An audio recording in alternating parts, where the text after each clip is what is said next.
Bem-vindos ao primeiro prêmio quadrinístico Foca nos Nerds, esta premiação tão importante para a indústria dos quadrinhos. Eu não consigo falar isso sem rir, sério.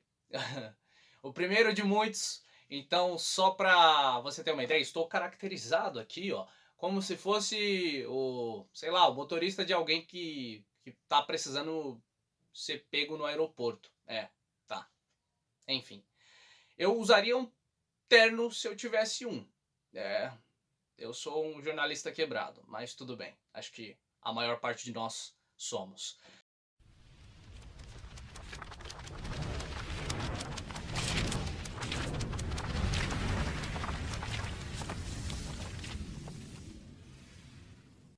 Top 10 de melhores quadrinhos que eu li este ano, lançados este ano aqui no Brasil.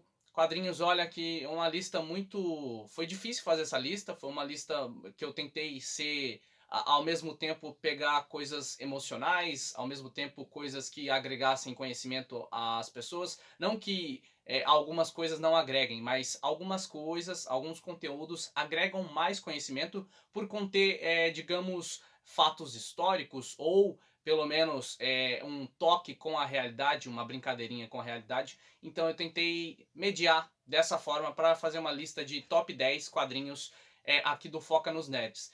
E só lembrando, todos os materiais, o top 10, foram lançados de alguma maneira, de alguma forma este ano. Então não tem nada, por exemplo, de 2018. Já nas menções honrosas, que são mais 10 quadrinhos que eu também listei, são 10 quadrinhos como indicação, assim como os 10 do top 10, mas são 10 indicações que, por exemplo, pode ter publicação de 1900 de bolinha, tá? Então, essas 10 menções honrosas, eu fiz justamente coisas que eu li este ano, mas que não foram necessariamente publicadas em 2019. Então, deu para entender? Vamos seguir, vamos dar pontapé inicial. Este é um prêmio muito importante, então vamos dando prosseguimento aqui nesta premiação importantíssima para a indústria dos quadrinhos.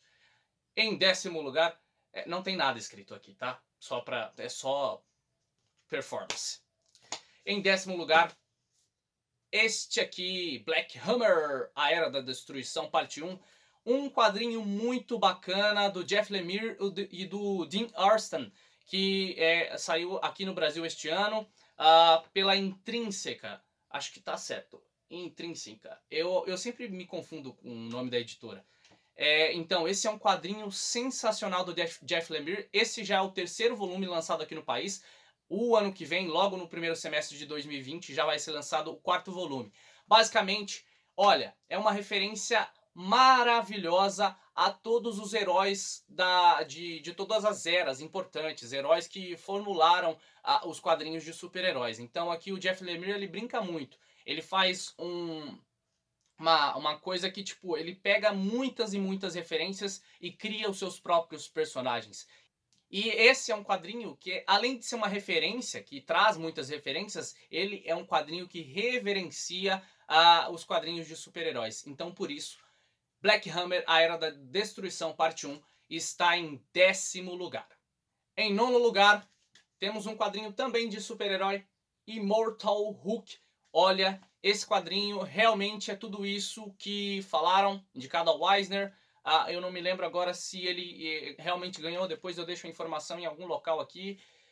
Mas Immortal Hulk, lançado aqui no Brasil do 1 ao 6, compilado nesse encadernado, é uma HQ sensacional de super-herói, porque ela, ao mesmo tempo que é de um herói, ela não é muito de um herói. É estranho, né? É meio um paradoxo, talvez, mas é isso, porque o Hulk aqui ele é quase que um justiceiro, né? Ele faz justiça com as próprias mãos. Começa uma história aqui onde um rapaz acaba assaltando um posto de conveniência e aí ele acaba matando tanto o Bruce Banner quanto uma garota. E o problema de se matar o Bruce Banner é que o outro, o carinha verde lá, ele vem com tudo depois. E é o que acontece aqui. Então esse garoto que acabou assassinando, ainda que sem querer, foi sem querer, realmente sem querer, ele acaba sofrendo, olha, fraturas e mais fraturas por todo o corpo. Aqui se desencadeia essa história e tem como vilão o Saskatchewan, acho que é isso. É quase como um Hulk canadense, tá? Só pra você saber. É uma HQ que flerta com o horror, com o terror, que eu acho bacana. Tem algumas. Tem arte de brasileiro. As capas são maravilhosas. Tem umas. Olha, arte em página dupla, assim. Olha, muito bacana. O Joey Bennett fez um trabalho bacana. Apesar de ter falado algumas das asneiras, né? Olha aqui. Apesar de ter falado algumas asneiras recentemente, mas o Joey Bennett ele fez um trabalho excepcional aqui no Immortal Hulk e tá de parabéns com o roteiro do Ewing. Acho que é isso. Al Ewing. Isto. Em oitavo lugar temos este petardo aqui, Lone Sloan, da editora Pipoque Nankin. Esse título ele foi originalmente lançado lá fora em 1972 pelo francês Philippe Druillet, que é um cara que, olha, faz um trabalho excepcional. E aqui a gente tem uma história de ficção científica que flerta aí com a aventura. Temos muitas coisas como, por exemplo, viagens pelo espaço, outros planetas. Então é um trabalho excepcional. Philippe Druillet manda bem demais. E olha, visualmente foi a melhor coisa que eu já vi na minha vida. Olha, são poucos anos de leitura de quadrinhos, a leitura contínua, que eu digo, acompanhar mesmo, mas o visual disso aqui é fora de série. É fora de sério. Se puder, confira esse material. Em sétimo lugar, temos quadrinho nacional da editora Mino. Três Buracos do Chico. Olha, eu li esse quadrinho aqui e quando eu fui ler, eu tava esperando algo que não fosse tudo isso. Mas realmente é tudo isso. O Chico é um cara muito, muito bom. Ele detona nos quadrinhos, cara. Eu encontrei ele na CCXP ainda quando eu tava indo embora. Foi muito bacana o nosso encontro. E olha, ele faz um quadrinho aqui que mistura terror com o Nordeste, a região Nordeste do Brasil, que é uma história que envolve garimpo, que envolve morte, que envolve até assombração, se for ver. Então é um quadrinho que realmente é tudo isso. O final é muito bacana, eu gostei bastante. Algumas pessoas não gostaram tanto, mas é um quadrinho que deve se conferir. A arte do Chico é absurda, absurda. Eu fico pasmo quando eu vejo a arte do Chico. Nesse quadrinho, então, tá fora de série. Em sexto lugar, temos aqui um quadrinho dos Hermanos, dos argentinos. Quadrinho do Osterheld e do Breccia. Eternauta 1969, lançado pela editora Comic Zone do Thiago, que também tem um canal no YouTube. Vão lá e confere, porque ele sempre traz quadrinhos muito legais e agora com a própria editora ele também traz alguns trabalhos excepcionais. Recentemente, por exemplo, Capa Preta do Mutarelli. E então esse é um trabalho aqui que também é de ficção científica, só que ele é uma ficção científica que nas entrelinhas, com as suas mensagens, faz muitas e muitas referências e críticas à ditadura na Argentina, que ocorreu acho que entre 1960 e 1970, muito próximo da nossa, só que com uma duração bem menor. Então é um trabalho também muito bacana dos argentinos, e olha, eu fiquei muito contente em poder ler isso aqui e poder entender a obra, porque é uma obra que ela tem que ser captada de uma maneira com um olhar diferente. Então, se você souber desse quesito, de que é uma crítica à ditadura militar argentina, isso já te ajuda. Então você já vai com um olhar diferente. Foi o que aconteceu comigo. E eu estou muito feliz por ter lido essa obra, por ter conseguido adquirir ela neste ano. E olha, eu estou cansado disso aqui. Produção, eu não fui feito para isso, produção. Sai fora. Até porque aqui de baixo eu devo estar de shorts. Tá? Não acho que bancadas... Bancadas foram feitas para as pessoas ficarem de short, de bermuda no caso, de chinelo, até de cueca. Eu não duvido não, viu? Que no Jornal Nacional alguém esteja lá, eu não vou citar o nome do apresentador, né? Porque vai que né, tem problemas depois. Mentira, ninguém olha esse canal. Se você tá até aqui, parabéns. Você tá de parabéns. Vamos lá. Continuando a programação. Em quinto lugar, nossa, quando eu li isso aqui, eu queria muito ler isso aqui há muito tempo, mas quando eu peguei, olhei a arte, li o roteiro, as coisas criadas pelo Mike Mignola, poxa, eu fiquei, velho, eu fiquei muito contente mesmo. Tô falando de Hellboy, o diabo do caralho que é do bem. Tira o caralho aí com o pi depois. Não, ninguém monetiza o meu canal, eu também não vou tirar. Em quinto lugar, então, Hellboy, que olha, ó, amorzinho, amorzinho. Eu tenho o segundo volume aqui para ler, não deu tempo de ler esse ano ainda, infelizmente. Muitas coisas para ler, muitas coisas para fazer. Mas olha, isso aqui é o que eu diria que é uma obra-prima. Por quê? Porque o Mike Mignola, ele tem um conhecimento muito profundo. Ele conhece culturas de N países, ele conhece mitologias de, olha, das mais variadas. Ele brinca aqui com mitologia inca, a mitologia nórdica. Ele vai brincando, cara. O cara manda bem demais. E olha, eu tô muito contente por conseguir ler isso aqui antes da minha morte. Então, quinto lugar merecido, Hellboy Omnibus. O primeiro título se chama Sementes da Destruição, que compila aí, deixa eu só falar aqui para vocês, compila outras histórias como Os Lobos de Santo Agostinho, O Caixão Acorrentado, O Despertar do Demônio e Quase um Deus, lançado aí pela editora Mitos. Em quarto lugar, olha, tem vídeo aqui já no canal, quadrinho horripilante, vai aparecer aqui nos cards provavelmente. Tô falando de não é não. Floresta dos Medos, não tem nada de A. Floresta dos Medos, da canadense Emily Carroll, lançado este ano aqui pela editora Darkside e lá fora na gringa em 2015. Ganhou o Eisner, então ganhou o Oscar dos quadrinhos. Só não é mais importante que o prêmio quadrinístico foca nos nerds, né? Mas tudo bem. Isso aqui é um trabalho de terror psicológico que trabalha realmente a sua imaginação. As coisas que você vai ver aqui, ela fica muito ao seu critério, o que você imaginaria que estaria acontecendo naquele momento, naquele instante. Então, um trabalho maravilhoso da Emily Carroll. E agora é o momento que todos começam a ficar com o coração batendo mais forte. Por quê? Temos aqui o top 3.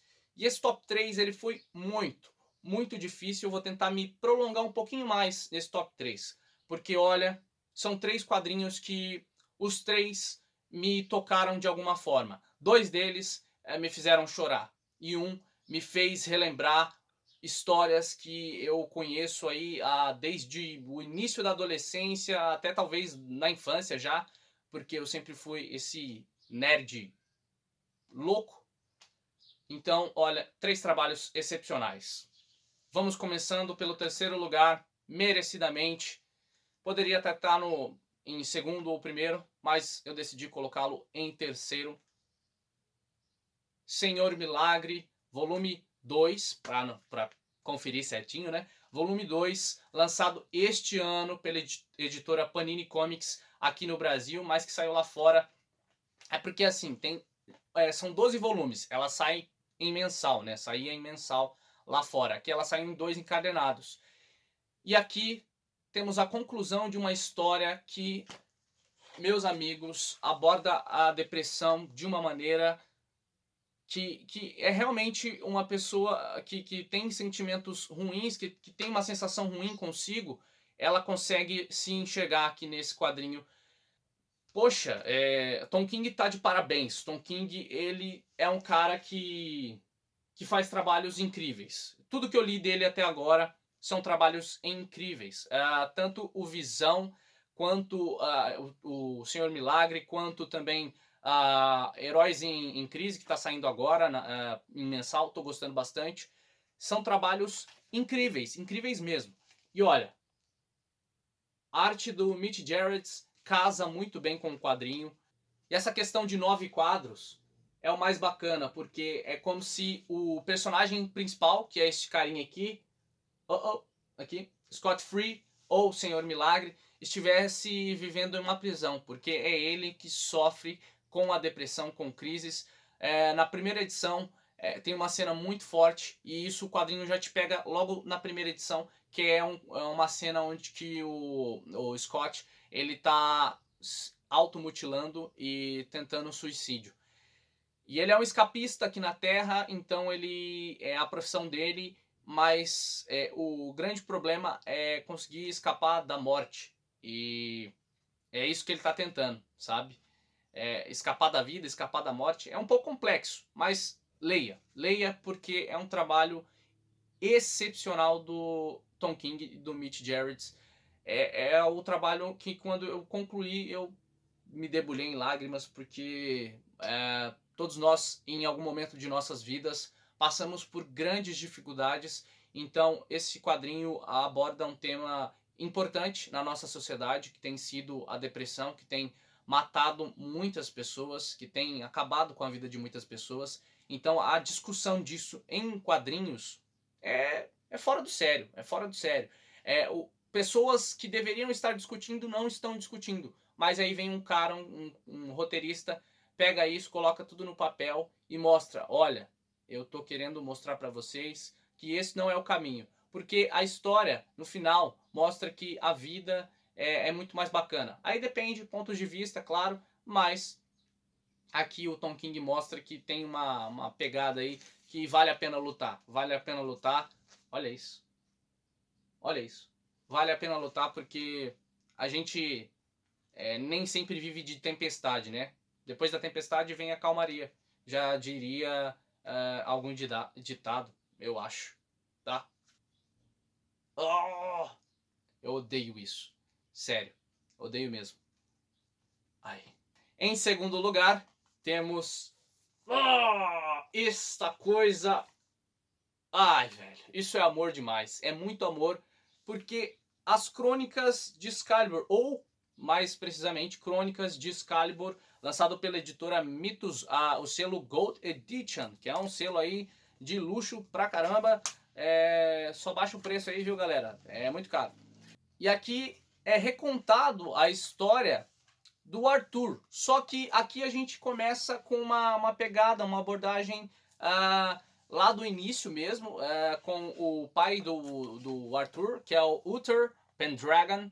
E aqui temos um quadrinho totalmente fiel às lendas arturianas. É um quadrinho, olha, que dá pau em muito filme aí, por exemplo.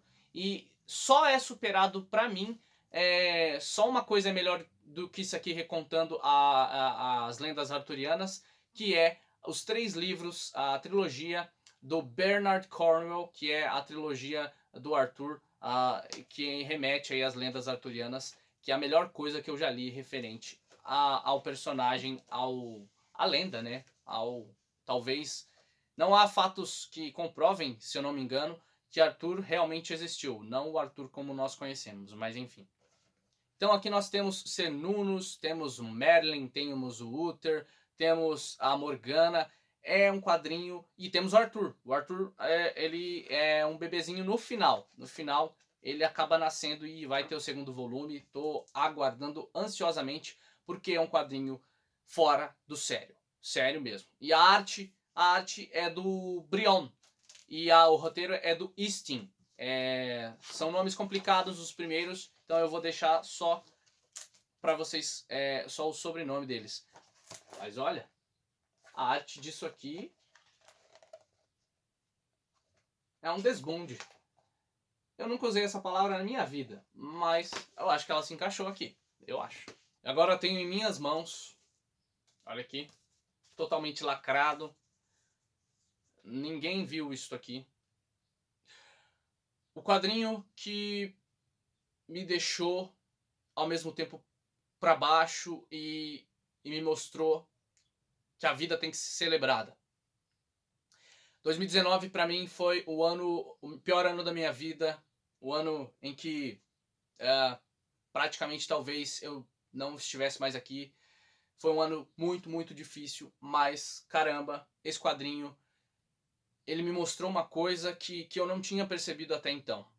E é por isso que eu amo quadrinhos. E se você está aí do outro lado e confere os vídeos, eu espero que você entenda que os quadrinhos são incríveis, são é fora do sério. É a mídia que mais me encanta, sabe?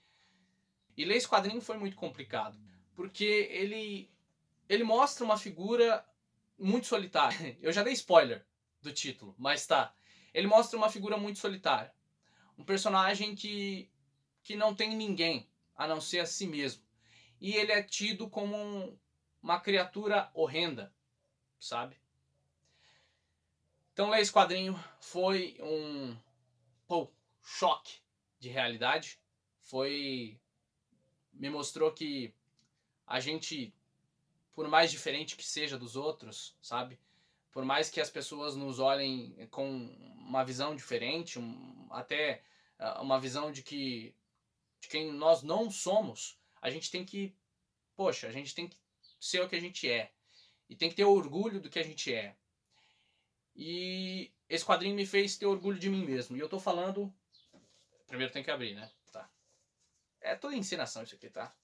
E o prêmio de melhor quadrinho do ano do Foca nos Nerds vai para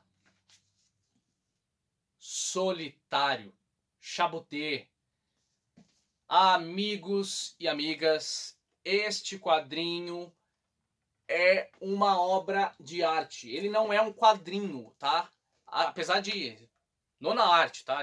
O nome já diz. Quadrinhos são nona arte. Mas esse quadrinho, ele é quase que um quadro aí de, sei lá, Da Vinci, Michelangelo, Van Gogh. Então, porque é um quadrinho que vai te mostrar coisas que você talvez não queira enxergar. Talvez mais precise enxergar. É um quadrinho que aborda aí um personagem que foi deixado pelos seus pais em um farol, porque ele nasceu lá e os pais dele morreram. E ele foi deixado lá. E ele sobreviveu sozinho, solitário.